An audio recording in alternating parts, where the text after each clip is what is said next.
Ceann Comhairle Verona Murphy remains under fire today after several opposition party leaders told her that her position was untenable.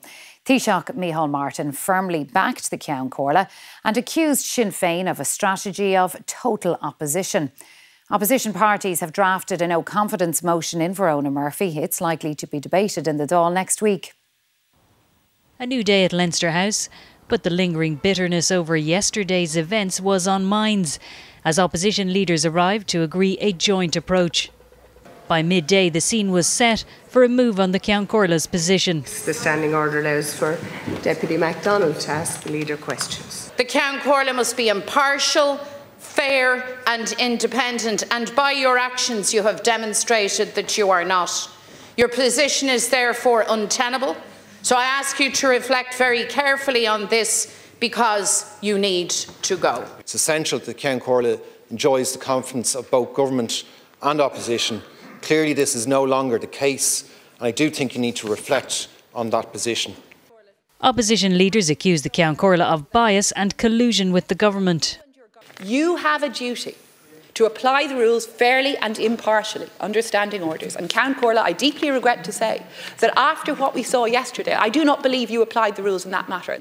The Taoiseach rode in behind the Ceann Comhairle and turned his ire on Sinn Féin. Your declaration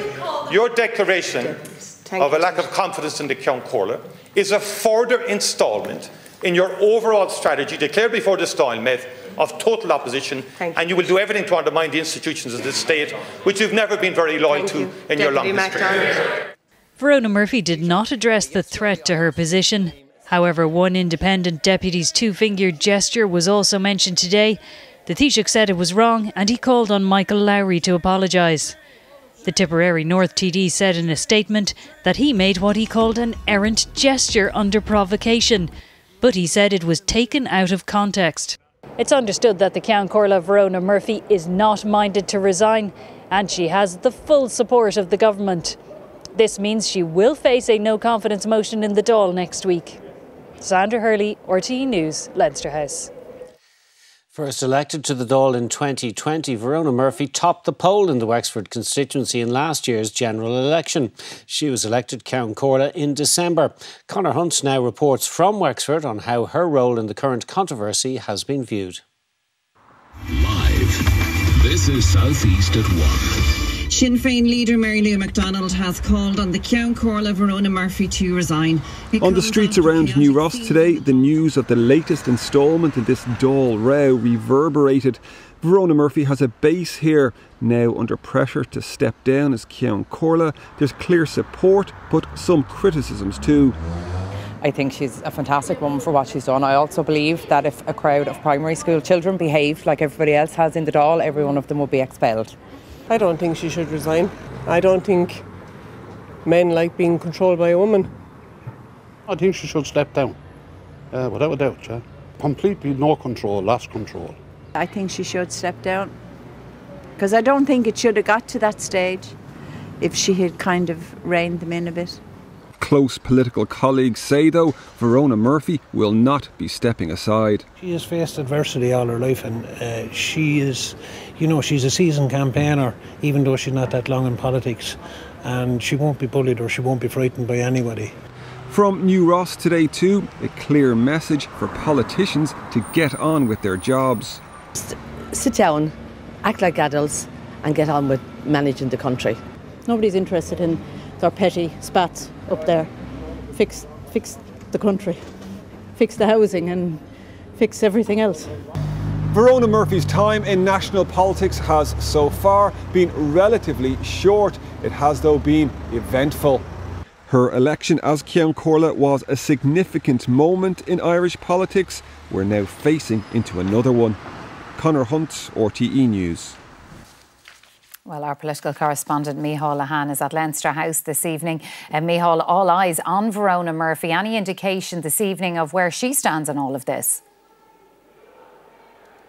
Yes, I think the Ceann Comhairle is clearly determined to stay in office and is of the view that she followed all the procedures correctly yesterday. The people who are closest to her or know her thinking best are of the view that she doesn't really have a notion of stepping down.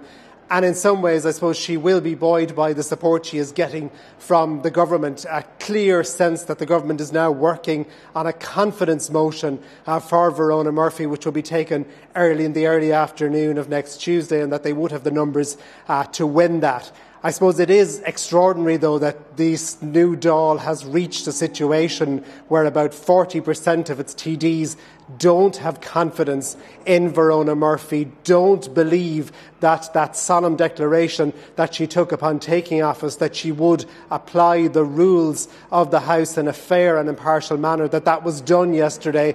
But yet that won't be sufficient to see her leave office if this vote and this government backing materialises. So it is quite extraordinary, and I suppose it is in keeping with what Micheál Martin described today as something akin to a new order. He said things will never be the same in the Dáil again after yesterday's events. I think that's where things are at this evening. It is going to follow that pattern for the next few days, but these are unprecedented times. Well, Micheál, I can just say to you that in the past few minutes we have a statement in from Verona Murphy, and I'll just read you some of the comments she makes in that. I categorically reject these totally unfounded allegations.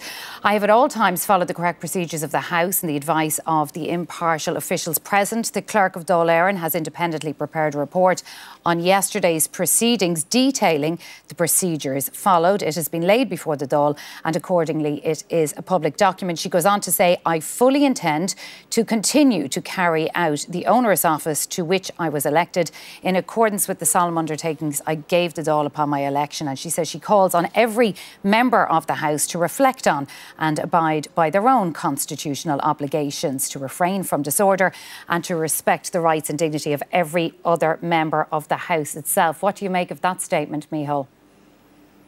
Yeah, I can see that statement here. It is very strong, and it's in keeping with what has been emerging from Verona Murphy's office throughout the day. There is a sense that this is going to be a battle, and I suppose even if things do follow the expected voting pattern next week, there will be residue here. There is no doubt about this, and this Dáil technically has about 4.5 years to run, so that will be a long time for Verona Murphy to sit in that chair and oversee things and apply the rules when so many TDs don't believe that she has done so in a fair manner. So that is going to present a major difficulty, but it does seem like all sides, and judging by this very strong statement, are fully entrenched in their positions right now. Micheál Lahan from Leinster House, thank you for that. Returning now to the controversy over speaking rights, which has now landed at the Ceann Comhairle's door. And we're joined now by Thomas Byrne, Minister of State of the Department of the Taoiseach, the Department of Foreign Affairs and the Department of Defence. Thanks for coming in to speak to us this evening. Verona Murphy, the Ceann Comhairle, has issued a statement this evening, and she says she intends to remain in her position. But she also says that by virtue of the independence of her office, that she's now in the unenviable position where she cannot defend herself against allegations that were made. So what is your government going to do? Well, first of all, it's very serious allegations made about her, about partiality. I believe that they are false. I'm going to go in there and vote confidence in Verona Murphy, just to be absolutely clear about that. I think yesterday she was in command of the Dáil. We had a vote, like we had before. That vote was not accepted by the opposition.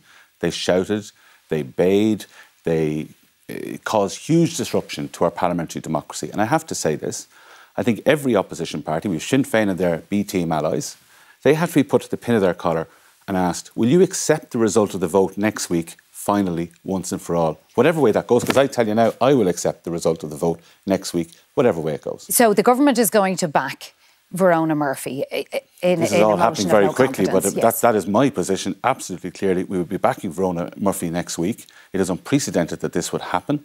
It is not, the Ceann Comhairle is there because there was a vote in the Dáil to elect her. If we have points of dispute in our democracy, we have votes. And it is incumbent on all of us to accept those votes. We can't go down the road of what's happening in America where elections are not accepted. Votes in the Dáil have to be accepted, and it is absolutely incumbent on all of these parties who are putting forward this motion of no confidence next week, which will take time away from very important discussions that we should be having, and by the way, have been having in the Dáil outside of these disruptions.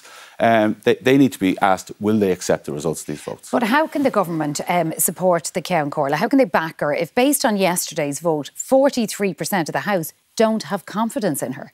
Well, you see, we're in a democracy where elections and votes and laws get decided by a vote.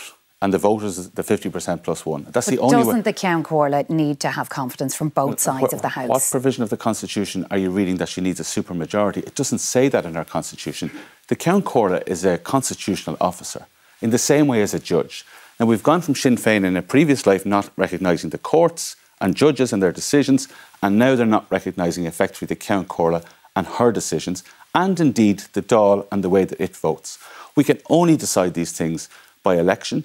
Sometimes I've been disappointed at elections. Sinn Féin were disappointed at the general election. That's the way politics and our democracy works. And it can change the next time depending on what way the people decide. The opposition contends, though, that she didn't apply the rules equally yesterday. And that perhaps the Dáil should have been adjourned. Like, the place was in uproar. You couldn't hear a word that was being said. Why was it in uproar? Is that... Why was it in uproar? Because Sinn Féin and their allies, the B team as I call them, shouted in an orchestrated fashion to shout down the decision that was being made, to shout down the Taoiseach, to shout down rulings of the Ceann Comhairle. I spent the last couple of years as sports minister talking about respect for the referee, accepting the decision of the referee. What Sinn Féin did yesterday wouldn't be accepted on a football pitch, and it certainly wouldn't be accepted in a court of this country.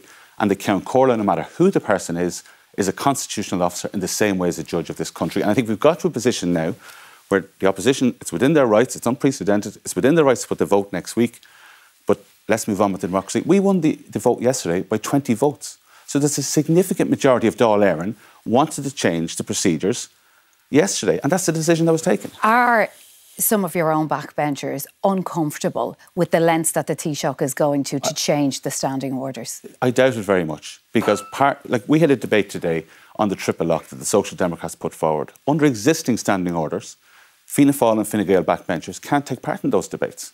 So part of this reform is actually to allow those TDs who have mandates all around the country to take part in those debates without taking any time away from the opposition. OK, well, they contend that you have taken time away from them. Someone needs to just go through all these and explain to the people exactly what's been proposed. That's never been done. We're right out of time, I'm afraid. Minister of State Thomas Byrne, thank you for coming in to speak to us on 6-1. Thank you.